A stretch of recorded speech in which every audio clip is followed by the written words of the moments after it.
Hey guys, welcome to another episode of Bikini and the Brain. I am here with the lovely, of course, Ashley Kotwasser. Hi, I'm the brain of the Bikini and the Brain. And the elf princess herself, Samantha Jerring. What's up? I love this. So why are we in this, Ashley, you want to explain? Because happy St. Patrick's Day, everyone. Yeah. I'm 0% Irish. Fun fact, 0%. Took a DNA test. You're 0% Irish? I was 0% Irish. And how about you? Are you Irish at all? You know, I think no. No? Unfortunately. Okay, well, we're there in spirit, everyone. Happy St. Patrick's Day. I just need an excuse to wear green and to dress up and to make it fun so we can get an awesome thumbnail. So you better put a like on this if you're watching through YouTube because this thumbnail's fire. You did get a DNA test. What were you? I'm a lot of, German. My last name means cold water in German. But a lot of actually Scandinavian too, which this one right here, Sweden has brought us some amazing things such as IKEA, meatballs, and Sam, and Frida. Well, there you go. Yeah. Frida too. Don't forget Frida. Yeah, It's very important. And the example of freedom from Sweden with keeping the country open and how that worked out, which has actually worked out quite well for Sweden. So that was good too. Thank you, the Swedens, for that example. But this lovely lady here is our teammate Sam, and she's a pro figure competitor.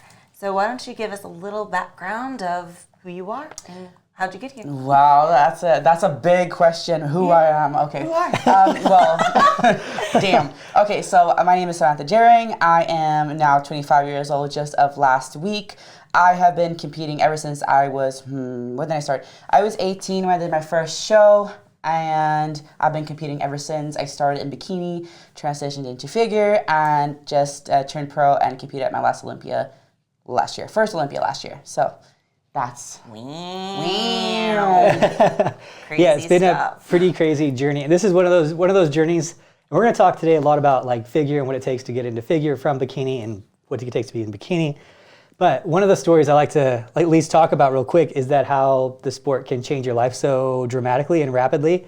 For both of you, actually, because when Ashley was competing, she was a bartender. Yeah. And then all of a sudden she was done with that and just traveling the world, all over the world, like literally all over the world. You don't even know how many countries you've been to. Yeah, let's count. And then this has been her job since then. And then Samantha went from an amateur figure competitor to her pro card, to an Olympia qualification in the same weekend, to her first Olympia, to living in the United States, to now here. Yeah, so it's like... It's wild. And that's all been within...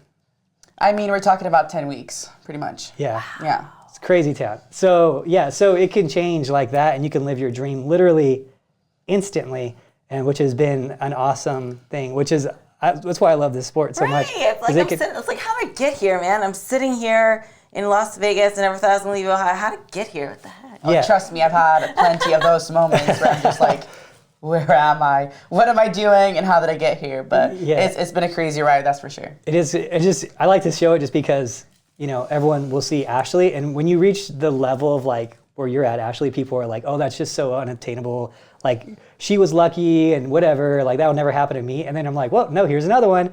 And then last week was Frida. And then another week will be here. And then another week will be, the same thing with Phoebe. Now she's in Dubai running her big posing website, which she's doing now. So like, it's just time after time after time. And I'm like, people are living their dream through the sport. And we got to like take a second to recognize that and how obtainable that is. And I think that it's really cool that examples like you, so people can keep going who are, wanting to like do something with this sport for their life. So anyway, we won't dive too far into that. But the topic of the day is bikini and figure, the differences, and how you went from bikini to figure, which now, just to give you guys some history on her bikini competing, she competed as an amateur, but she won like all her shows, right? I don't think you lost any. I lost my last one, actually. You got too big? Yeah, that was the only one. And that was the Olympia, right? Your last show? No, bikini. Her last bikini so I show. was, your bikini, okay. Exactly. So I started off as an amateur in bikini. Okay. And I did my first show when I was 18. I did the biggest like amateur show there was in Sweden at that time. And I placed first, and ever since then I was just hooked. So I just kept on going. I competed every year, so I won pretty much every show that there is to win that is something to talk about in Sweden. And now in Sweden, it works a bit differently because you don't really earn a pro card by like winning nationals or something like that. It's I mean, I don't like to say just because it is an honor to win at nationals, obviously, but you don't win a pro card, you don't really get anywhere. So I won nationals in bikini, and then the last year I competed in bikini, which was 2017, I believe. I was just too big. I pretty much looked like, I would say like a wellness chick, but with a lot of arms and delts. Yeah. Yeah, pretty And then much. you just decided you're just going to either, and that's the thing. A lot of times people come, we talked to, you know, if you remember the Frida interview, a lot of times people come to that crossroads of, like, if you're just one of those people who genetically are someone who can put on a lot of muscle, you come to that crossroad of, okay, if I want to stay in bikini, that means I essentially can't work out much anymore. And I'm just going to do kind of cardio and maybe pump here and there. And then maybe pump the glutes. And that's pretty much it. Yeah. So, I mean, for example, like Frida's workouts for the last year, I was like, go to the gym and pump your shoulders, like do 20 reps of like lateral raises, and then pump your glutes like once a week, like do like 8 sets of just like body weight, pump your glutes, or like 25-pound hip thrust, and like that's it. Yeah, that's sad. That's tragic to me. She did it for like a year, and then you know, and then she went into her off season and started lifting a little bit too much, and then she came back and she was giant, and I was like, what are you doing? So it's like you run into that crossroads, and so for some people who are genetically like that, now Ashley could do that for years and wouldn't run into that crossroad, right? So when me and Ashley have those arguments, she's like, I don't put on muscle that fast. Yeah. Like she's starting to win it. She's starting to win it. Because, especially when you're talking to these girls, it's just like, well, you know, it's like it does put it in perspective. I've been trying for years to grow these delts. So these little baby delts. And so that goes to that perfect like example of the division. Pick the right division for what your goal is. You know, I know bikini pros who have reached the stage where they can't work out much anymore, and they love it. They're like, I just like doing cardio. I've been working out for so long that it's nice to not work out and just kind of do cardio to maintain and just do whatever I have to do to maintain my look now.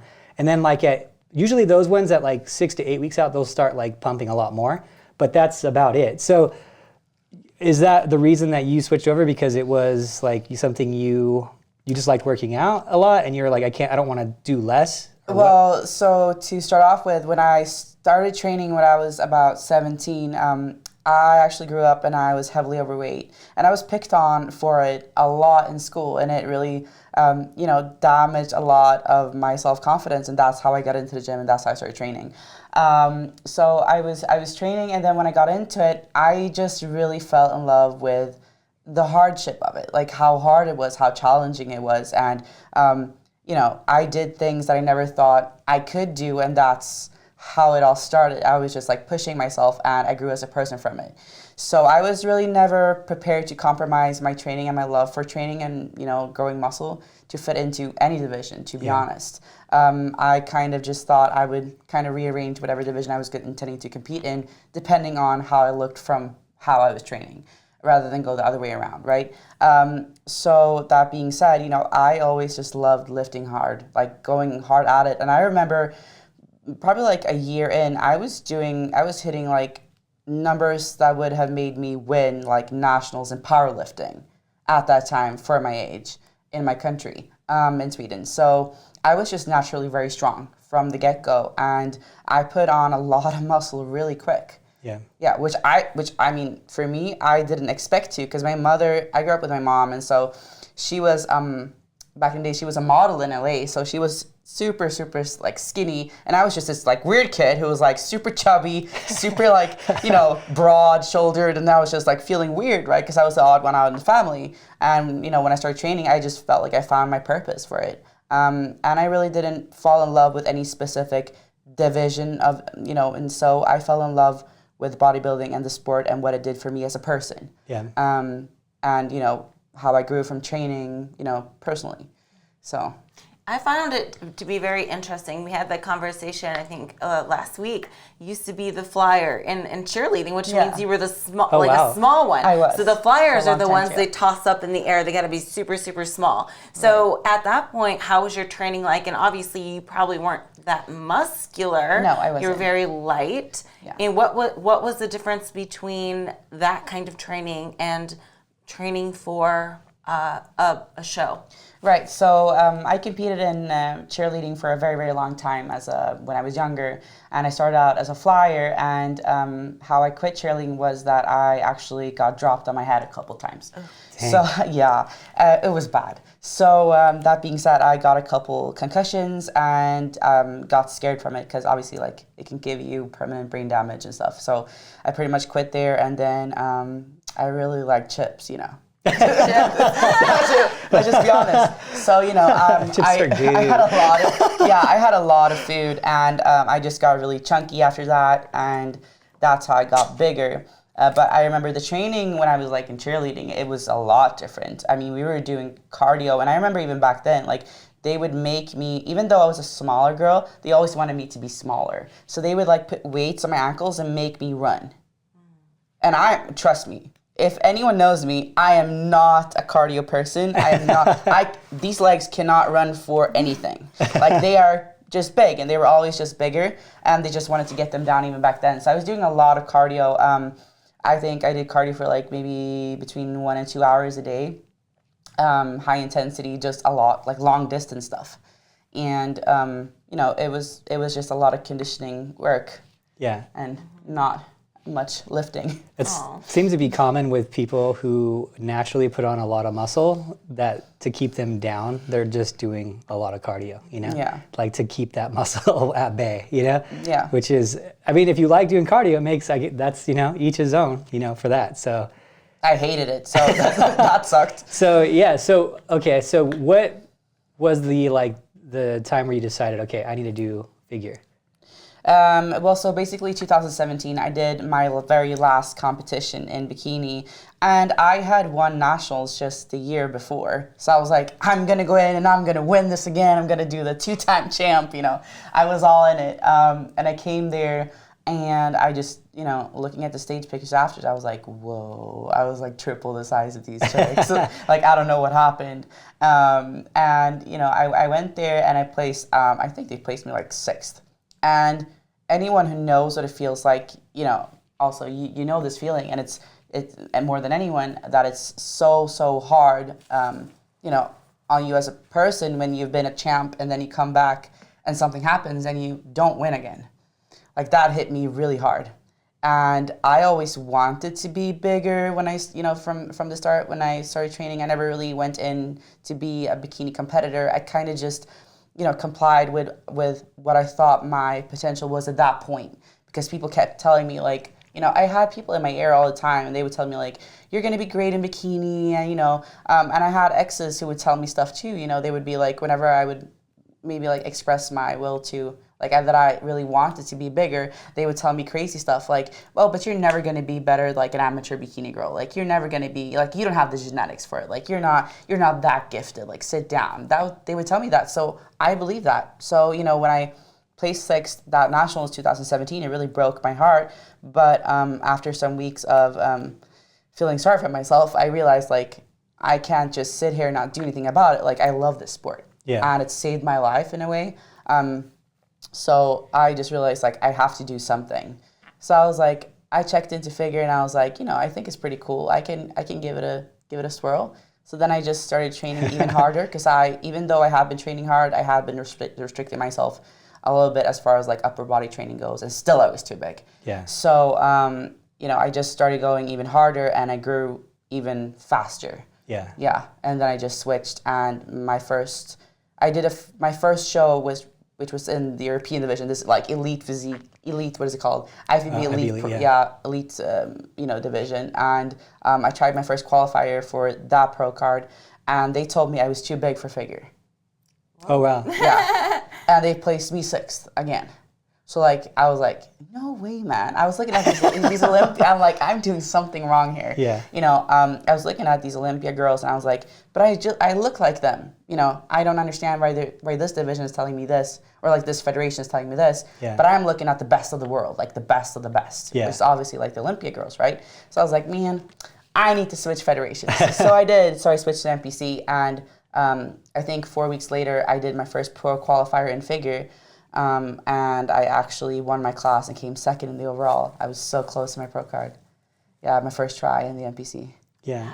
Yeah. And so for you guys who don't know, the IFBB Elite, it's a really long explanation, but in some countries they don't have the NPC and IFBB yet. Right. So that's why you're starting to see like the amateur Olympias go to different countries. So now you can qualify for a pro card in a lot of different countries. But before, that wasn't really available. So IFBB used to be overseas, or NPC used to be overseas. It was called like NPC Worldwide. Was it NPC Worldwide? I think it was NPC, or is it IFBB? I forget. No, it's NPC like Worldwide, and they still do have some shows, obviously, since I did the one in Spain. Yeah. But they're very limited, and they absolutely don't have any in Sweden. Until I think it is later this year or next year. I've seen some stuff about them having actually a pro qualifier, I think also it is. It's at least an NPC show. Yeah. And it's going to be in Sweden, which I'm so excited about because there's so many people that do want to switch federations. And it's just super exciting that that we have that opportunity now in Sweden as well. So some of the countries only have the IFBB Elite, which is not the IFBB. It is not NPC IFBB. You cannot get to the Olympia through the IFBB Elite. It's kind of honestly, to me, I just think it's a crappy way to cause brand confusion by doing that. And it used to be the president of that organization used to be like the international president of IFBB. Basically, they split off, and then he kind of created his own, and is causing a lot of brand confusion by that. In my opinion, just my opinion, I don't think it's very ethical to do that. It's still the acronym and being like, oh no, this is now this. So make sure that when you're competing, especially overseas, if you're watching this, that you're using NPC. It should say NPC Worldwide, and it should say IFBB. And that's it. It shouldn't say IFBB Elite. Say it again? IFBB Pro League. IFBB Pro League, yes. Not IFBB Elite. They always put that Elite like tiny, tiny, small in cursive. Really hard to see it on those small flyers. So just be smart about where you're entering. Yeah. But you cannot get to the Olympia through the IFBB Elite. Right. There's been a lot of people actually asking me, like, what's the difference? I'm like, there's a big difference. It's not the same. Like, it's huge. Two separate things. It's like Magic Mountain and Disneyland. But really, it's not even like Magic Mountain. It's like Disneyland and like your local theme park that you don't want to get on the wood ride because it's going to fall apart any day now. So now, as far as you competing in figure, what are some of the tips and tools that you can go into, like, in the differences since you've experienced it, in terms of what does someone have to do to make that leap, like in their workouts and their everything? Well, first of all, I just think there's a lot of like overthinking. I did this mistake, myself, and I see a lot of people do it. They like tend to switch from because people get like scared. They want to find this optimal way, like how do I gain muscle the fastest? How do I do this the fastest, right? And to be honest, there's like no secret to it, but sticking to the program, really showing that you are, being consistent with whatever you're doing. I don't think you can find if something works for you until you've been on it like long enough to actually see, what does it do, right? Because people tend to they jump from program to program to program and different types of programming for their training, but they're not sticking around long enough to see what actually happens, right? So with that being said, it's about having patience first and foremost and having fun with it, because I really do believe that the competitors that do best and compete the longest are the people who actually enjoy what they do. Yeah. So if you're not happy doing what you do, you need to rethink really what you're doing. Because I know for a fact, I love bodybuilding and training probably more than anything in this world. Or I do, actually. Just scratch that. I do. That being said, you need to enjoy what you're doing and train the way that you want to do. For me, I enjoy training like a figure competitor would do, but maybe for someone, like you said, they don't really enjoy training the same way that I do, and they want to just be like, okay, well, I can just go to the gym twice a week and I'm going to be happy with that, and that's whatever floats your boat, but you need to find whatever works for you and just stick to that. And then also, obviously, I tend to put on a little bit chunky in the off season, which is something you kind of have to get comfortable with if you want to gain muscle. Now, I'm not saying go bananas, make yourself a total, pig. Been there, done that anyways. But you have to be comfortable with not having abs 24/7 and just not being super, super lean. I think that the bikini girls, like Ashley and other girls that are basically, we're talking about, they're done. There's no need for it. But for girls that want to put on mass, I know for a fact myself that, the reason why I've been able to stack on so much muscle from year to year is because I'm really not afraid to eat. But I'm also ready to do a diet that's 20 weeks long. Yeah. And that doesn't apply for everyone. And it's just what works for me. I know it doesn't work for a lot of people because it tends to like be too much for them and they don't really get back in shape and stuff, but it works for me. So I think it's once again, it's about finding, you know, a technique and staying around long enough to find whatever works for you, right? I've found that with especially with figure women. I had another figure pro that I worked with for years, named Nicole, and she was the same way, because I'm a keep them lean in the off season guy. You know, I'm always, you know how I am with that. I'm always like, no, you can stay lean in the off season, still put on lean mass. But it was funny because and I found this to be common with quite a few figure women, more so than bikini women, is that they'll put on more body fat than necessary, and they know they're putting on more than necessary, but they're like, I just like to have like just pure freedom in the off season and still lift hard, but like, and still eat pretty close to my plan, and I'd rather just kill myself in a prep if that means I can be a little softer in the off season and eat whatever the hell I want. Right. Now that's a different argument, right, than if it's necessary. And I think that if it keeps you happy in the off season to do that, and you can still enjoy doing it by, you know, maybe putting on, I would say you probably put on like 10 more pounds than maybe you should in the off season, not like a ton, not like 25 more than she should, but like, I think you should put on like, you know, 8% of your stage weight off season, and then she probably puts on another additional 10 pounds. Yeah, that's fair. So I think it's still in that realm of being realistic. And then I find that with figure women, a lot of them are just like, no, just kill me for 20 weeks or 16 weeks. I don't care during that time, but I do care during my off season. And there's something to that too. Like if that makes sense for you and you are happy and you're able to compete forever because of that, versus dieting the whole year and being super conscious, then so be it, you know, whatever's better for the person. And another thing I find too, like how you say, train for what's best for you type of thing. I find that, just so you guys don't get confused, there's some bikini women that have to train like Sam just to be a bikini athlete. Like that is very person by person. You know, I could take Sam, Frida, and Ashley through the same workout for 12 weeks, and the results would be dramatically different between the three. It could be the exact same workout, and Ashley might get a little bit bigger on the legs. Frida will gain an inch a month on her legs, and then Sam will probably be like, at this point, probably like a quarter of an inch, half an inch. But and like in different places too. Totally different. Yes, Frida's butt will explode. It's funny, yesterday, it's funny we're talking about like, just be patient and be consistent. Like even the best in the world still want like that more stuff. Because Frida, she messaged me, we were talking yesterday.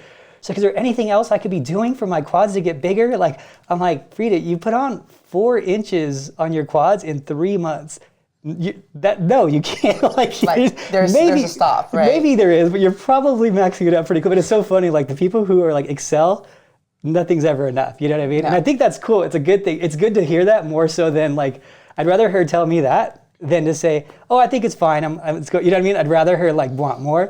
But yeah, she's growing like the Incredible Hulk when he's angry, and she wants more, which is super, super cool.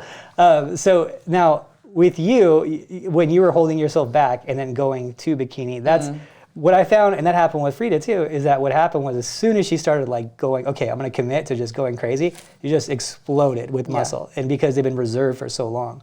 I don't know if that same thing happened. Oh, yeah. No. I think I stacked on, what was it, like 35 pounds? Dang. When I transitioned my first year to figure. Yeah, it's crazy. Yeah. It's crazy. It's crazy. I was looking over your stats that you sent me because I had her send me stats for the YouTube video we're about to do. And I didn't realize the calorie difference between us is insane. Well, so if you don't mind sharing your in-season, off-season calorie intake, because I don't even think I could do that if I tried. Well, so like the perk of being bigger, obviously in the off-season, and which is why I also do it, is that I tend to work up my calories to be at about 5,000 something in the off-season, which I stay pretty consistent on, and like I keep my weight on that and work my body to be able to handle those kind of calories. So when I do cut back and I have to prep, I never really go under 2,000. I'm like at 2,200. Dang. When I earned my pro card and got my qualification in my best shape ever, I was having like 180 grams of carbs, which is a lot. I'm 5'2". Like I'm not this Amazon woman, but I've my body just because I I eat so much in the off season, I can also diet on a lot more calories than most women can. Yeah, so you're basically working your and that's the thing about the off season. You should try to get your calories as high as possible and your cardio as low as possible. That we talked about it the other week was pre-prep. That's the kind of the perfect pre-prep scenario where you can end up with higher calories. I have some bikini athletes that high too. I have like 3 that are like that high. It's great. 5,000 is hard for bikini to reach. I have a few that are in the 4,000s. A couple that are.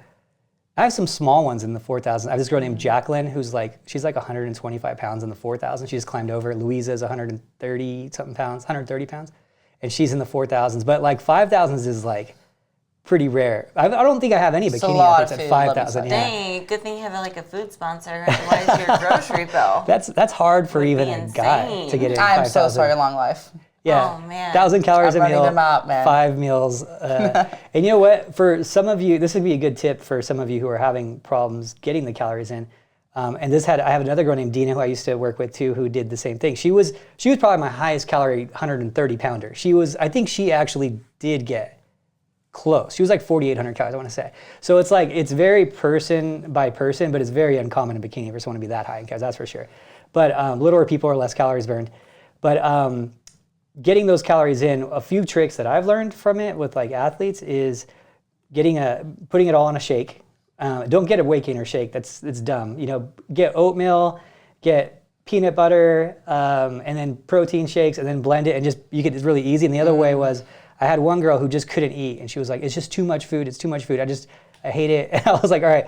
And then every morning, I'd have her fill up one of those squeeze bottles of olive oil or avocado oil or whatever it was. And she had, I think it was 12 tablespoons of oil in this little squeeze thing. It was like a little ketchup squeeze thing that she got at like Bed Bath & Beyond or something, one of those container stores. And she would just take it and she'd just squirt it on her food. And at the end of the day, every day she had to squirt, it was like, I think it was 12 tablespoons. And we would just, instead of increasing the volume of food, we would just increase the volume of oil. So it was like, okay, next week do 15 tablespoons. Because like she just didn't want to eat anymore. But it felt like it wasn't extra food. The volume always stayed the same at a certain point. Yeah, so those are little tricks. I just think it's so interesting how diverse all of our calorie needs are. And that's why you shouldn't just find a diet on the internet and be like, yeah, it's gonna work for me. Because you could be one of those 4,800 calorie people, or you can be like me, 1,500. Are you jealous? No, actually, I'm not a foodie. I'm not. I'm blessed that I don't want to eat a lot of food, I guess. I don't have that desire. I hate the feeling of being bloated, actually. I like to be a little bit full, but not completely. I hate just that. Just neutral? Neutral, I could eat in 2 hours if I wanted to. I hate that feeling of just my stomach distending out. I hate it. So I don't know. I just kind of I think when it comes to, and I think this also applies to what you said about figure girls that were ready to just kill it on prep. I think I've just kind of worked myself to not really caring about what I eat, or if I'm feeling full, if I'm feeling hungry. I don't feel anything. Yeah. I've worked so hard at not feeling anything and really not putting any emotion into it, because I have to work my calories up that way in the off season to do better in my prep, which I learned from last prep when I was looking at my best, and I straight it loose and it was all crazy stuff. Yeah. And it's just the way my body works and how it functions the best. So if I need to eat 5,000 calories and feel like I'm dying because I don't want to have any more food, then that's what I need to do. And it's the same way it applies to when I'm on prep. If I have to sit there and eat lettuce and cod, then I will do that and I will be happy about it. Yeah, you gotta just embrace the suck. I have a friend. I'll mention him once in a while, but his name's Russ Allen, and if you guys don't follow him, he's an awesome dude to follow. Super hardcore, a good buddy of mine, and he went from professional bodybuilding to classic. I don't know if he's competing anymore now, but he would get super low in calories during prep, but he had to make classic weight. He just had to, and he wanted to get super lean. He would do it in bodybuilding too to get super lean, and he was like, I don't need to be the biggest bodybuilder, I just want to be the most aesthetic, which makes sense that he went to classic, but he sometimes I get under 1,000 calories. We're talking, 240 pounds of meat walking around, under 1,000 calories sometimes and doing cardio. And I'm like, dude, how do you do that? He goes, when I'm hungry and I'm starving and it fucking sucks, he's like, it is the time where I know it's working. My body wouldn't be telling me it's hungry if I wasn't starving. Right. He's like, so that just means it's working. And as soon as you flip the switch and say, hey, it's working, like that's what means it's working. My body's like basically eating its fat and using its energy. Then like it's your mind can switch, right. and you can just be like, sweet. Instead of being like, oh, I'm so hungry, you can be like, sweet, it's working and I'm losing fat. Right. And like the way he would like embrace that, I was like, that's really cool of you, man, that you could like hit that switch and just be like, it's not hunger, it's my body using fat. And it's a kind of a cool way to looking at it, right? That's true. Which, you know, I mean, he's basically fighting all his impulses by, and it's actually the truth. I mean, it wouldn't be telling you you're hungry unless you were like eating yourself away, right? At a certain point, right. I mean, honestly, I love prep more than anything because it hurts. But I mean, I think, you know, and for any competitor, you know, I'm not gonna say that, you know, bikini competitors don't work as hard, but obviously, like it's a difference going into the gym and like squatting like 300 pounds, being on like, you know, and what do you eat before? Like, I had lettuce and tilapia, but now I'm gonna go and squat this like 300-pound dumbbell, my barbell. But I've always been a big fan of the pain, of the suck. Like, you have to be like a bit psycho and like enjoy it. And I like the hurt. Like, I want it. Like, at this point of prep, when I'm 20 weeks out, I'm like, just get me to like 8 weeks out when I know it's hurting. Like when I wake up in the morning and my joints are like, oh, I'm so tired. Like, and I feel my face just like dying away and stuff. Like, I want that. So I have a question for you then. Let's say you're 8 weeks out. I want to know what your training splits look like for the week and with cardio. I'm curious, and I'm sure everyone listening is curious too. How sucky is it? What are we doing here? Well, so for me, I really believe that, you know, whatever has gotten you to the point to make you look or be the muscular as you are before you start prep is the same thing that's going to get you to the look after. I think a lot of people tend to fall in like this pit of, but now I'm in prep, so I'm going to do heavier, like lighter weight and a lot more reps and stuff like that. For me, I train really low volume. I train really heavy and really hard, and I rarely go above like 12 reps. Rarely. Okay. For at least for my compounds of like leg presses and stuff. If it's like more isolated exercises, then yes, I could go higher than that and do like drop sets or like do intensifiers like cluster sets or you know, something in that type of manner. But I train really hard and with a lot of intensity and a lot of like meaning behind, you know, how I train. For anyone that's watched my YouTube videos, they know how I train, right? And then for cardio, I mean, for every prep, it's different. Your body will respond different from prep to prep. You never really know, right? Right. So, I mean, I've had crazy preps where I've done like 2 hours of cardio a day and stuff. But this last prep, I think I really found the key to what works best for my body and how to go about it kind of without killing myself on the Stairmaster or on like a treadmill or something. Because at the end of the day, like, my goal is a bit different, I guess, from your goals, because my goal is like to obtain as much muscle as possible, even on my prep, right? So I did 20 minutes 4 times weekly of just steady state cardio on the Stairmaster. Oh, okay. That was it. Well, that's pretty good. Yeah. So going back to like the 8 weeks out, as far as like a training split, do you want to kind of give a little brief summary of like, okay, I trained shoulders twice a week, I trained back once, or do you have a schedule that you go by? Yeah, well, so pretty much every prep I just assess what I need to work on for that prep and, you know, where my body's at that point. But, you know, every year I kind of, it's funny because every year I just find like a body part that is like, it's this body part, like this body part I need to work on for this time. And last time that was my quads, right? And now we're looking at me now, that's very different for this time around because my quads are big. Like, they're not my main focus as of this prep. But so last prep, 8 weeks out, I was hitting quads twice a week. I was hitting hamstrings once a week. I was hitting back twice a week. And then shoulders once a week. And as far as body parts to avoid as a figure competitor, do you avoid it? Because I know as a bikini competitor, there's certain ones that I don't even touch, because in bikini, it's not really something you need or want, such as quads. I don't particularly focus on. I obviously don't focus on like pecs. I don't do any abs. I don't do calves either. For figure, is there anything that you avoid training?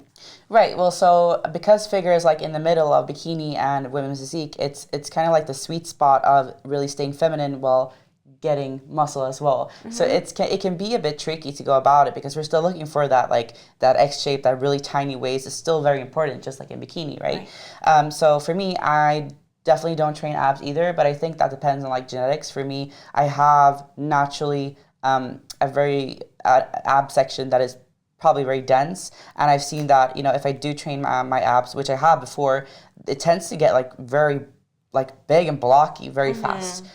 So I have a full set of abs that are pretty deep even when I don't do anything, and you know that can be different for other people that are just not born with that type of genetics for abs, right? And you will have to train abs. But for me, for abs, I just do vacuums to keep it tight and to be able to just suck it in, and it made a huge difference from doing that. So that's all I do for my abs. And then I stay off my pecs for the most part because, well, I don't really need to train pecs that much. It's more like women's physique Eve, because they have that side tri, right? Or the side chest, I mean. But you don't do that. So. But I don't do flexing like that. So I'd rather put that time into working something that's more important, I guess, for my physique, like hamstring or something like that. And so and then arms. I train arms sometimes, but they're quite responsive as well, and I get them from training back. And you know, the larger your arms are, the less big your delts are gonna look, and we all know figures like delts. Yeah. It's like delts, small waist, quads. Yeah. You know. Yeah. So Coach Adam, question for you. If you want to briefly tell our listeners what the judges are looking for in bikini versus figure, and you know what's crazy is that there used to be a lot bigger line between the two, like a lot bigger, you know, because now that we talk, so figure's always been the perfect balance. That's always been the thing, perfect balance. And then for years, it's really been about balance in figure. But then the only thing that's really changed so much in figure is that it's gotten tighter and it's gotten bigger, you know, but the balance of figure has always been there. It's always been about balance in figure. It's just gotten bigger and tighter and then bigger and tighter. And then there's some things in figure that have kind of like walked the line, I would say, of how tight they should be getting. That's the one thing that's really been confusing in figure is now, here's another thing in figure, which has been different than in bikini, is that there's a lot of different body types in figure versus bikini. The top level are all very similar structures. They're all small structures. In figure, you have small and larger structures doing well because it's about their ratios. You'll see, like Sam would be like a little bit more of like a medium to maybe medium, bordering medium large, like bone structure, like in terms of like shoulder width and all that.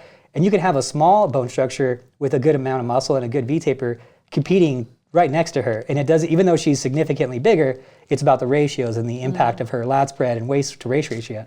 In bikini, you get a girl who's a medium large structure against a small structure and it's pretty much game over. Right. Like the small structure is gonna win.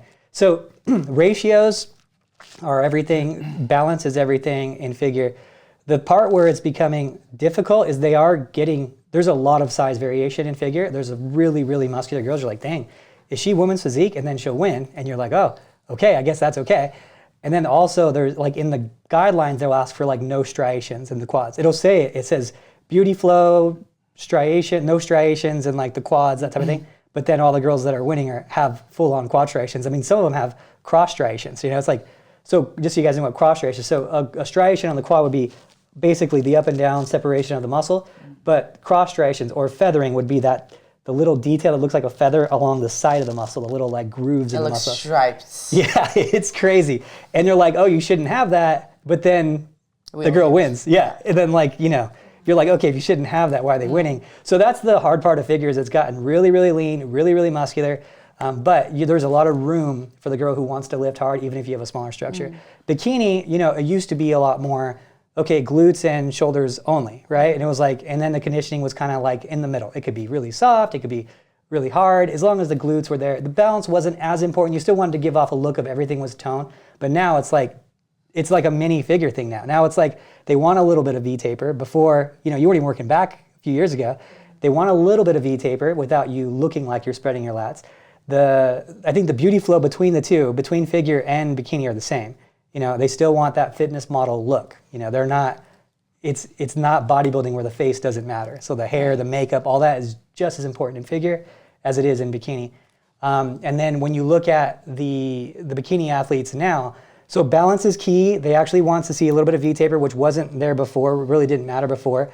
The conditioning has gotten better. The bikini girls now look like the figure women of when it first started. Even actually probably even a little more muscular than when it first started. And probably a little tighter too.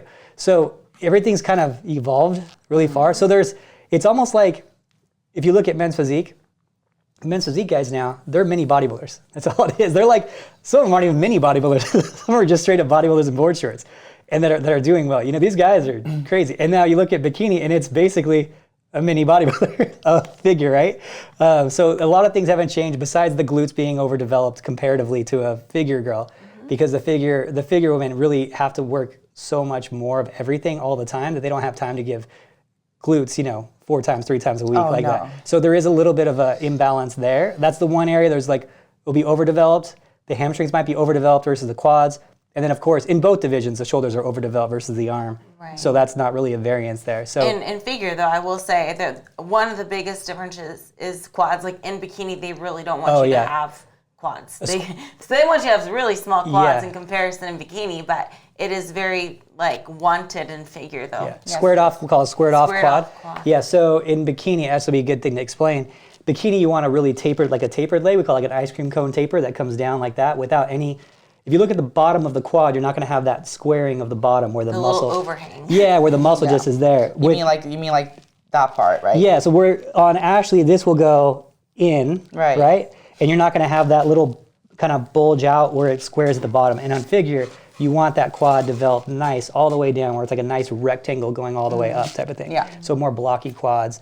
I mean, everything's just more. That's a good way to describe it. Yeah, everything's just more, It's just actually fully developed, type of thing. So. True, and then the abs as well, I would say for bikini, they want the smallest little waist possible. They're not really looking for ab development that much. I would say, I always like to describe no 3D abs in bikini if you can help it. They want the smallest little waist, but they still want some tone. They want to see the lines, but nothing that pops out at you. Right, because you want like the 3 lines, I call it, those ones. Yeah, I think for figure, it's more like they want the abs, they just don't want them blocky. Yeah. Like they're not supposed to stick out like crazy. Right. They're just supposed to be there. Yeah. Mm-hmm. You can still count them. Yeah. In bikini, I always tell, and it's the thing about bikini, a lot of people don't want to do abs in bikini because they're afraid that it's going to be too much. And I always say, hey, that's a very large area of your body to have no tone to it. You need to have something there. It's 1/3 your body. And so if you just have flat stomach, which some do with no ab detail whatsoever, that's a large area of your physique to not have any tone to it, where the judges are going to be like, is she really jacked or is she just a skinny girl, Right. So you should have the separation lines, but no prominent stick out ab that, right? If you run your finger on your abs, you shouldn't be able to feel the bumps. Yeah. But I will say too, you need to, if you are a competitor, a bikini competitor, and you're concerned about the abs too, and you don't really have much development, what can also happen is you can become very ribby in bikini. Yeah. Especially with the poses that we're doing. They don't want to be able to count your ribs either. They shouldn't be poking out. Yeah. So just keep that in mind too, if you ever thought that you needed to train abs or not. Yeah, it's when they pose, especially when they pose in the front pose and they pose big up top, that's when they really pop out, or they suck in their stomach a little bit. So that's having some oblique development does help that, and there's a certain point where it makes sense to build muscle on someone, even if it makes them a little bit wider to give the better aesthetic look, even if they're a little bit wider. So there's just scenarios, and you got to talk with your coach about that, or do type of physique assessment to see what you should be doing for that type of Once area. again, genetics. Yeah, genetics, genetics, and then the right program, right thing. Like you were saying, it's funny because you were saying, don't just follow any plan online that you find online. Yeah. Which is funny because so many people do that, and then they're like, oh, I want to be Miss Olympia or whatever, and I'm like, your actions need to meet your goal. Your actions have to be your goal, and so. You get a lot of people who are like, I just want to switch it up every time at the gym, and I want to have fun, and I want to do this. And I'm like, that's not, and you're hearing it from 2 people. They do very similar workouts for very long periods of time. You'll do it for, if you're, right now you said your lats, I think, was something you wanted to improve on. Yeah, so I need to work on my back and my hamstrings. That's my main focus So for her workout's going to be very similar in her layout for how many months? 8? Forever. Yeah, it's crazy. I think I've done the same exercises for, I just actually improved my back training just last year and found it, I did some pretty crazy progress over 1 year from my back. And I just kept going with that now because it obviously worked. And but for like my quad training, I think I've been doing the same exercises for like I think I was going like 4 years straight. It's just creative stimulus. Yeah. It's just creative stimulus. And there's people, because it's funny because you'll hear a lot of people who are like just getting into it and they're like, I'm just bored. I want to do something different. And I'm like, I want to shock my muscles. Yeah, I need to shock it. Your muscles don't have a brain. They're not going to be. They just know effort. They just know load. They just know. They're like, oh, what is this? This hack squat? Oh my god! This is we need to grow now. This is so much different than a leg press. I better grow. So it's just about creating a stimulus and mechanical load. That's all it is. Like mechanical tension. That's all it knows. It doesn't know how you're doing it. Just knows tension. So it's funny that there's this saying, and it's just kind of relevant. It's really funny. So there's this guy. A Buddhist was coming to town, right? And this guy wanted to impress the Buddha, right? And everyone knew he was coming to town. So he's like, okay, great. He's like, I've been training for 10 years to levitate. So I've been training to levitate, and I'm going to show the Buddha. So he goes up to the Buddha. Buddha's finally there. He's like, hey, Mr. Buddha. He's like, thank you so much for coming here. He's like, I want you to know, I've been training for levitation for 10 years, working every day, studying, doing this every day, and I can now walk on water. And the Buddha replies, he goes, but the ferry's only a nickel. Right? Like the point of it was, why would you do that when there's a faster, progressive way of doing it than just trying everything on the internet versus talking and getting the right plan right away? Like the ferry's a nickel, man. Like, why are you going through all this extra work? Just get there rapidly. Like, do what isn't necessarily like the most fun, but what makes the most sense. Which in that scenario, paying a nickel versus training for 10 years makes way more sense, right? Yeah, because I mean, obviously for me, like I've come really far from training. I'm going on 8 years now, but I coached myself for, to get here, and I've never really worked with someone. And I always keep thinking like I'm very appreciative of where I am right now, and I'm so happy I got myself this far. But I can't help but like wonder like, what if I hadn't wasted those like initial 3-4 years of like being on bodybuilding.com just trying to find like, the best peaking protocols or like, the best training or like the best quad workout. If I just had someone like, that actually knew what they were doing and would actually make a program custom for me and my goals and just like, let me in on training and how things work instead of just like, spending all this time like trying all this mumbo jumbo, I could have probably been even bigger. Yeah, it's funny because it's really easy when you sit down with someone and you like go into their program or whatever, and they come in and I'm like, you're doing what? I'm like, why? Like to us, because that's what we do. We all do coaching. So it's funny. We're just like, no, just change all this, like here and there you go. And it's like to us, it's like so easy because that's all we do all day long. But to them, it's like they're their only case study, right? Where we have, over the years, I've had. Over the years, thousands in 20 years, thousands of people where I'm like, oh, I know what this is, just here you go, here. It's crazy because I still learn stuff. Like I'm an Olympian, but like I meet people all the time.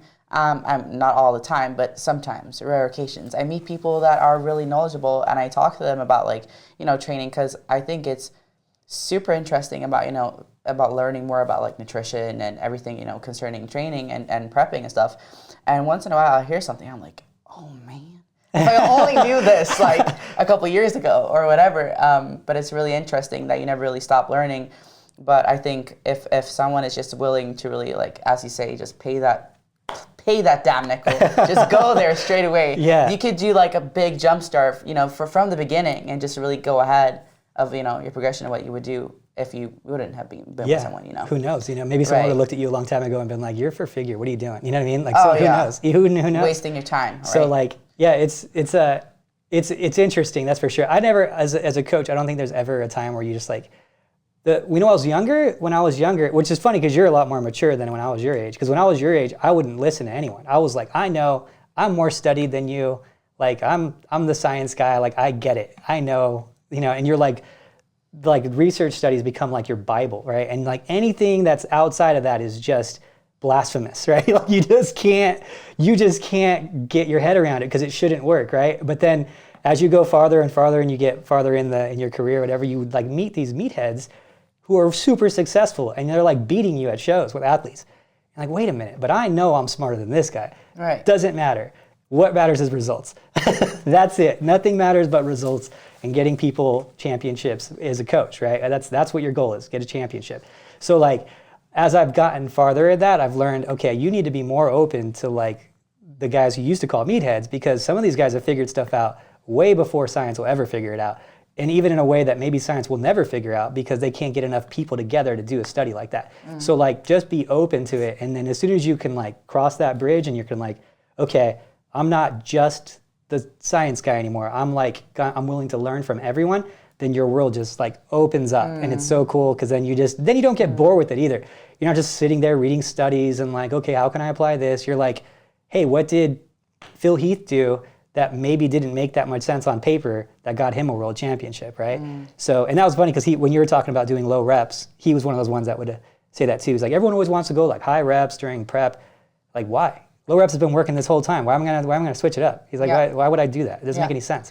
So like, that's what I did. I found that when I kept on doing low reps for this prep, because I also think it's a mental thing. I think it's easier to go in and put in and do like 15 reps of a lighter weight and burn out than go in like, I'm gonna get under this barbell and it might squash me to the ground and kill me and break my back. But like, it's a whole other mindset, right? And it's so much easier, at least for me, to go in like, yeah, I'm just gonna put it in. It's like 30 pounds. I'm just gonna swing around a little bit, like then to really go in for it. Because when you affect your central nervous system in that way, even like on prep, that deep in prep, and you go in and you're really like going for strength, it's a whole other thing, man. Yeah. Like it's like we're fighting to survive. That's what it feels like. It feels like you're dying, right? And that's how it's supposed to feel, at least for me. And that's how I know. That's how I know I'm doing the job I'm supposed to do.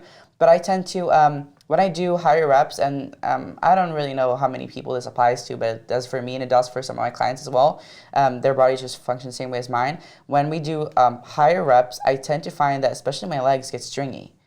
They start to lose detail and like volume, and they don't look healthy at all. Like, it just looks bad. Same thing for me if I do too much cardio. Just looks bad. So it's helped me really maintain like a really full look, and just not and recover faster too. I recover really poorly from high reps. Really poorly. I find that to actually be a little bit more common, the high rep recovery issues. If you go to it's funny because you go to Arm Breast Pro Gym, and that's like, if you guys want to go to like a good leg gym, that's like the spot, like in probably in the country, leg gym wise. That's own, like, room, right? Yeah, like, Dylan owns it. It's a bunch of bodybuilders that work out there. If you want to have like an experience, leg days, arm breast on Sunday. Everyone does legs on Sunday. So it's really cool. Get there don't like, go on Sunday. Yeah, but the bodybuilders want to like do it. So get there about 10:30. That's when everyone's there, and it's a really cool environment. But they are very like, a lot of their, I wouldn't say they're known for it, but a lot of their guys do like high rep leg stuff. And there's a guy I used to work out with there named Adam, and he would put me through some workouts before, and like he would be like, all right, we're gonna finish this set off with like 50 reps of like, oh my gosh, this is gonna suck so bad. And it would light me up for the whole week. And I do it like once a week for like 2 months. And it was like, but I did have like for me, I had some of the better leg detail that I ever had. But I was lifting heavy up until that like set. And that set, I just hated it so much. I like dreaded going to the gym on that day. Yeah, like one burnout set is fine. But when you're going in like, I'm gonna do seven sets of 20 rep squats, and then I'm gonna do like 50 sets of leg extension with 500 reps, and then you're like, and that's what you do your entire workout. I mean, my quads would be blasted for like 2 weeks. I promise. I would be in pain for a long time. Yeah, what I've found is that like when people do just that high of reps and like that high, the problem isn't that they're doing the reps. The problem is that finding the proper weight to fail or to create a pretty good stimulus at that rep range where you're like close to failing is really difficult. Usually if you can do, 30 reps, the weight wasn't heavy enough to do much anyway. And you could probably do 40 if you really wanted to, even though you're supposed to fail at 30. Yeah, you know what I mean? It's just, and it just becomes like a mental thing more than a physical thing. Right. So like versus the low reps, like if you're at 12 reps and you can't do 13 because you picked the right weight, like that's for sure failure. At rep 30, maybe you could do 35. The stimulus is different. It's not as extreme. So, and we talked about, it's just stimulus. That's what it is. It's all stimulus. So, and then as far as I think going into the differences for like bikini, what rep ranges would you say you're kind of sticking to? Because obviously your legs, you're trying not to grow them anymore. Yeah. So I, as a bikini competitor, I mean, I'm not sure if everyone does it quite like me. I think we usually do about 12 to 15 rep range. Yeah. So it's like that, not high rep, but not low rep either. It's in the medium zone. And I do a lot more cardio than her as well, and plyos and stuff like that.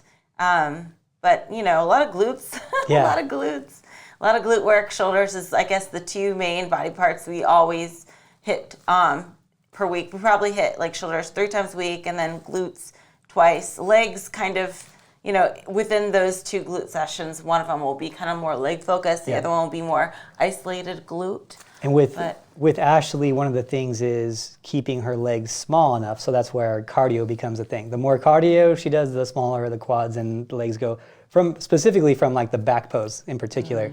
So like that would be the opposite of your goal. Oh, I don't want that. Yeah, but then you have bikini competitors who train like Sam to look like Ashley, right? And it's like it's so funny how it varies so much, you know? So yeah, so I think that's a kind of a. Is there anything else that you would say was vastly different for bikini than what she was describing? I mean, other than like you know, we kind of went into like the genetic differences, but like bone structure as well. I find we briefly touched on it, but you know, having that wide back is super, super important in figure, and it does come in handy in bikini too, but not as much as figure, because you got to hit that like front pose, like and yeah, exactly. The lefts just be flaring out like that, and you know, I guess the presentation's another big difference. Obviously, in bikini, you got to be more like showy, like ta-da, fingers. But yeah, it's more, I guess, flamboyant of a presentation than figure, where you're kind of more just like static. Yeah, there's a lot of in the figure. So I find that in the figure posing, in the transitions is where everything happens, like where the differences happen. But in the mandatories, there's like no variance in the poses from person to person in the mandatory. But in the transitions, huge variance. Besides the side pose. The side pose is slightly. The side pose is different depending on what kind of structure you have. So you have this. You're talking about the angles of how you're going to be positioning. Exactly. Right? Well, especially with a hand. So you have a version of the side pose which is more like streamlined, I call it, which is like keeping the hand closer, you're keeping it more snatched. And I think for a lot of girls that have like a smaller physique, maybe not as big, like, you know, freaky, if you want to say, they tend to do better with that. And then you have the one where you really go far back with your hand and keep it like outside of the glutes instead of like on the quad. So those are like the 2 variations for like the side pose, I'd say. And there are like slight differences as how you keep your foot from the side pose, how you keep your foot. If we're looking, the judges are like over there, then how far if you keep the foot like in front of that foot, or if you keep them side to side. That also differs. So pretty in side pose. But for like the front minor, pose and back pose, it's pretty much the same. Yeah. Yeah, pretty minor changes. So and then in figure, you're saying in that example, you're trying to make a bigger girl look smaller and a smaller girl look bigger? Well, you're trying to find that perfect balance of like an X shape, right? Because like if you have a smaller girl who has a smaller frame and she tries to go like big on her angles, it's just going to make her look smaller, even smaller. Because if she can actually like make it more compact, that's going to make her and her package, you know, deal look a bit, you know, more put together and a bit more, you know, so a little bit tighter. in the quarter turns, there's a little bit of variation in that side quarter. A little bit, especially in the side pose, I'd say is the main pose that's going to be different, and you're going to see how people hit that differently. Yeah, and you can see depending that on their structure. In bikini, it could be night and day. Like you can do a full on front pose in bikini, like facing the front. You could do the old, you know, I guess it's old now, like the 2015 posing. Yeah. And you could do the standard kind of posing, and then there's huge variances within that by itself.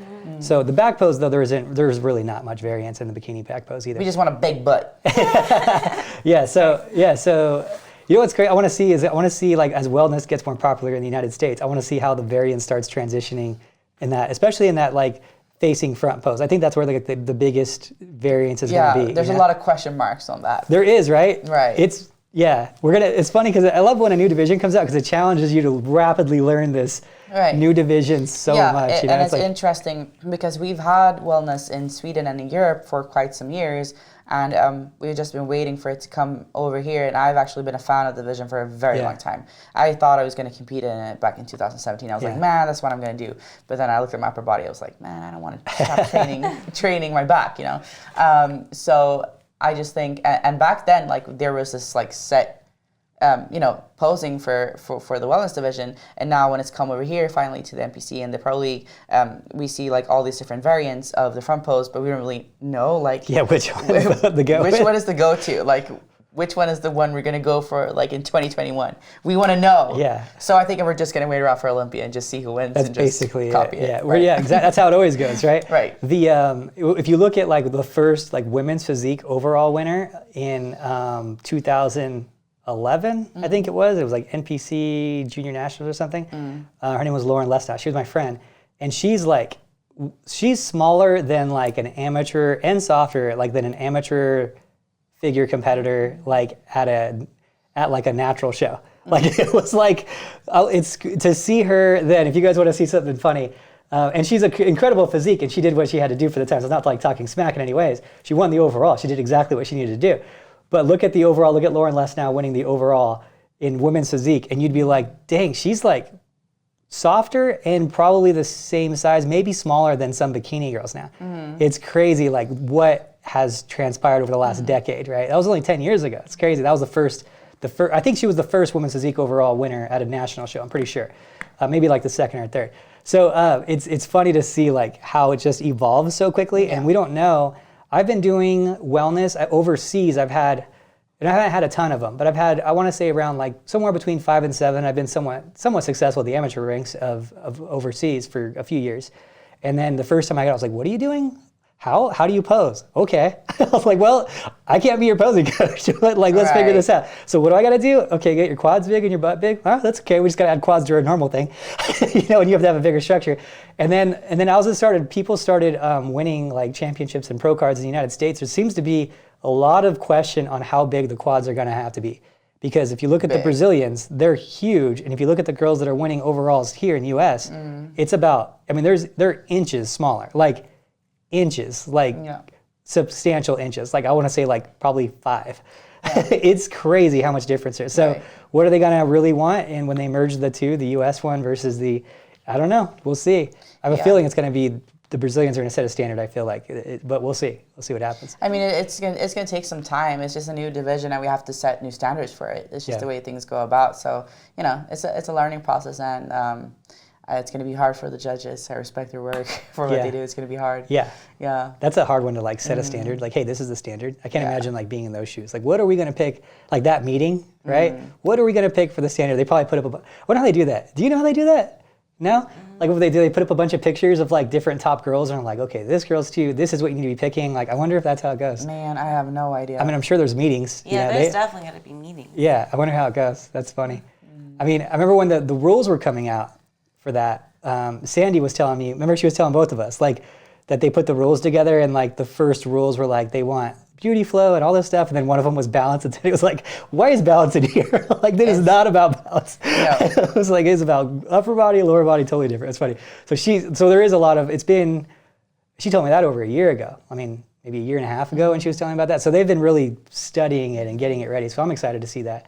So I guess anything else you want to add, Ashley, about differences that you maybe kind of picked out from bikini to figure? Well, not necessarily the differences, but I want to know from Sam what her plans are this year, and I'm sure everyone else out there listening wants to know. Oh, wow, we're going We'll there. save but I will say this, though. We're saving the rest of the information for our YouTube video, because Sam and I is filming a YouTube video, and we're basically going to compare and contrast bikini versus figure. Adam's going to guide us. And you can see like the physical differences of us standing together even, and how we train and all that. So I think before you go into this, I think that's very important, because you guys need to watch that video, because I can't tell you how many times I've gotten emails or DMs about Ashley. It's them, they're like, she should do figure. She's quite muscular. Which is just like the figure pose. Yeah. And I'm like, when you see them next to each other, you're going to finally know why. Yeah, I might look pretty muscular in some photos, sure, but when you actually put me next to an actual figure competitor. Well, what do you weigh on stage, just for fun? What do you weigh, like when you compete? Oh, on stage? Like 119. Yeah, and how tall are you? 5'5". Yeah, so I'm 5'2", I'm 146. So right there should tell you. And generally in bikini, as like a rule of thumb, it's about 3 to depending on the structure, 3 to 5 pounds per inch. So if she was 5'2", you said, you would minus off 4 times 3 to make her the same weight. So that would be basically right around, let's say call it 12 pounds, or let's say 9 pounds. So you would be 110 if you were her same height with the same look, essentially, give or take. So that means she would be 30, how much, 140? 146. So 36 pounds heavier with tighter conditioning, which is crazy to say. That's a lot. That's a whole lot of muscle. If I came here with 36 more pounds of muscle, everyone would be like you would noticeably see jacked it, out and of. everyone would be like, what have you been doing? You're gonna kill yourself. You need to stop. I mean, even us wearing like full coverage clothing, I could even say like even our wrists are like dramatically different, like as far as like bones. Yeah, like, my hands are so dry. But it's just you're We're you scaly. know, yeah, and it's that winter weather. But yeah, I mean, obviously we're built very different, and genetics have a lot to do with that. But you know, Yeah. I will never be like you. That's for sure. So, I cut you off. Was there anything else? I'm Oh, sorry. I wanted to know what Sam's plans were for Oh, this yeah, that's year. right. Yeah, she's gonna call me out on my plans. That's cool. So my plan is to Be careful. It becomes pretty ironclad, like when you say it out. What? When it's out there. Oh, it's gonna go out there. Well, I mean, we get like Are we doing a 20,000. drum roll? We get like 20,000 plus downloads a Oh episode. wow, that's cool. You're gonna get recognized at like the grocery store if you start talking. Oh my god. They'll be like, wait, aren't you from the Bikini and Grain I'm gonna be podcast?" standing by the Cool Whip, and they're gonna be like, "Who's that?" No one ever recognizes you. No. Unless you're in a gym or a fitness expo, you're gonna be fine. Yeah, which I enjoy. I think I prefer it that way. Yeah, Thank no, you you very believe much. it, you do. Stay away from me at the Walmart, you guys. I'm there for the food. Anyways, so my plan for now is to do Chicago Pro. It's been pushed back another week, so that's in 20 weeks now. Just Okay. sort of. 20 weeks out from today. Yep. So Whoops. hopefully, it's gonna be that show is gonna be good, and I'm gonna enjoy it. I'm gonna have fun. Yeah, you'll and like win. it. It's a Tim Gardner show too. He puts And on a good win. production. Yeah. Yeah, Wings of Strength show. Yeah, That's a good one. So yeah. I'm super excited to do. I haven't really gotten much experience of like doing pro shows. I did one pro show, and then I went to the Olympia. Yeah. So Yeah. it's That's a pretty, it's a good level Not show many too. people can say that. Yeah, No. I know, right? Tim Right. Gardner puts on a really good production. Yeah. So I'm excited. I've heard a lot of good things about the show, and people that enjoyed it doing it before, and they always said that it was a good show to do. So, I was like, why not? You know what? What's funny is that you go to this pro show, and the Chicago Pro is always a big show. Hopefully next year, I don't know, nowadays what's going to happen this year at least, but Chicago Pro is always a big show, high level competition, good talent's always there. And then the cool thing about Chicago Pro is like everyone after Chicago Pro like makes plans and goes eat this pizza at. Do you know what restaurant it is that everyone goes to? I forget. It's a local pizza place, and everyone goes to the same one. It's a chain. There's a multiple of them. And you'll just, it becomes the second show. Like, everyone's just eating this deep dish. You'll see. I forget what it's called. Ooh, it's deep dish. I've never tried deep dish. I'm not a fan, but it was like so deep dish that it was like lasagna. It was like too much for me. it. It's like this. I like it. You can leave a comment if you remember the name of it. Because I went there. I went there with the Bikini Pro, and we were like, oh, we're going to do it too. And everyone was there. Sergio Constance was there. Like, all these guys were there. Everyone's eating. It's like the second show, and everyone that's regular patrons are like, "What's going on right now?" All these orange people are here. Oompa Loompas all gathering these at the pizza. giant Oompa Loompas are starving on pizza, all with abs, and they're eating like this. Like, it doesn't make any sense to like a regular person. Right. Which is funny. I always think about that too. Like if you're on, if you just happen to be like in Miami at a hotel and Miami Nationals is happening. And you're just there with your family, and then all of a sudden there's 1,000 guys with abs and women walking around in bikinis, and what do you do in that scenario?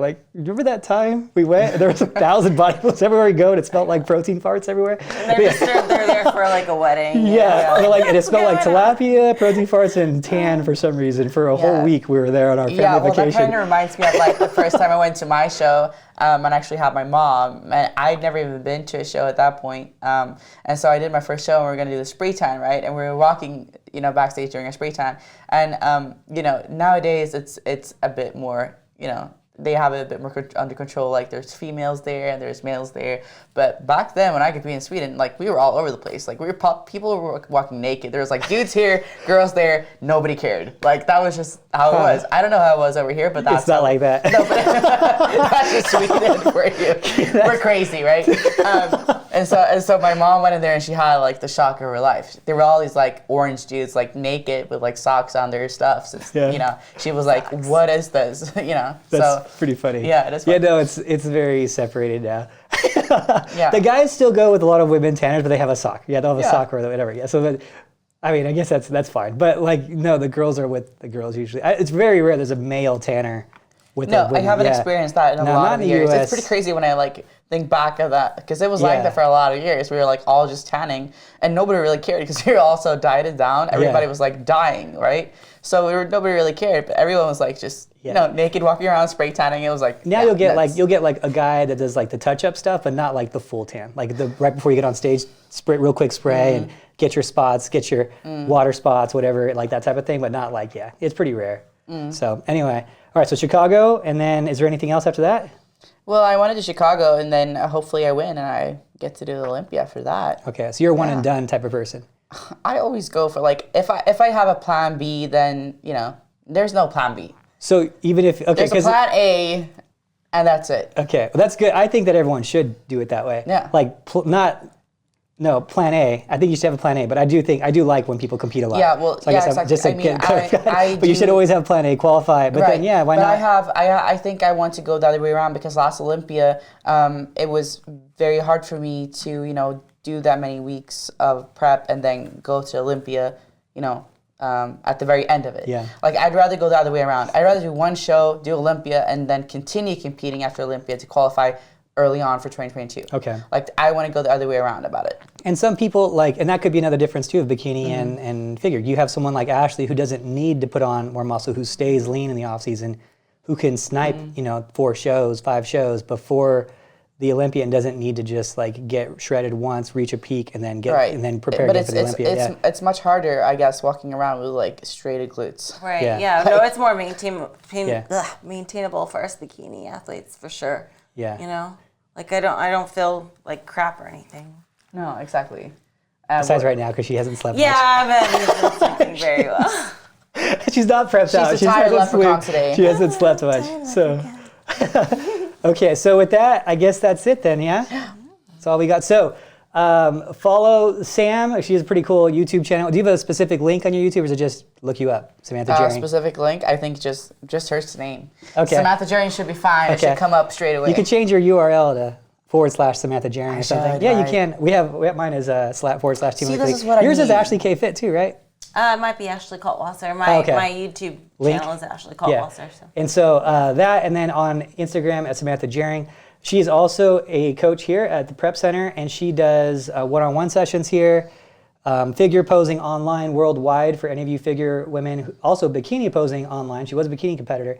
And you do wellness posing too? Yes, wellness posing too. I do all women. All women's physique too. Yeah, you're right. Yeah, because like it's this big thing. Like I used to compete in bikini, and I won a lot of shows in bikini, and now I'm competing in figure. I'm an Olympian in figure, so I do obviously that as well. And then I always been a big fan of like women's physique for a very, very long time. I think my first love because you're running like Dana Lynn Bailey. I mean, so Dana Lynn's awesome. Yeah, I made a lot of routines for women's physique competitors over the years as well. So I work pretty much with every. Yeah, that's right, because you were doing women's physique in here the other day. So, so reach out to her if you need a posing coach. She's awesome.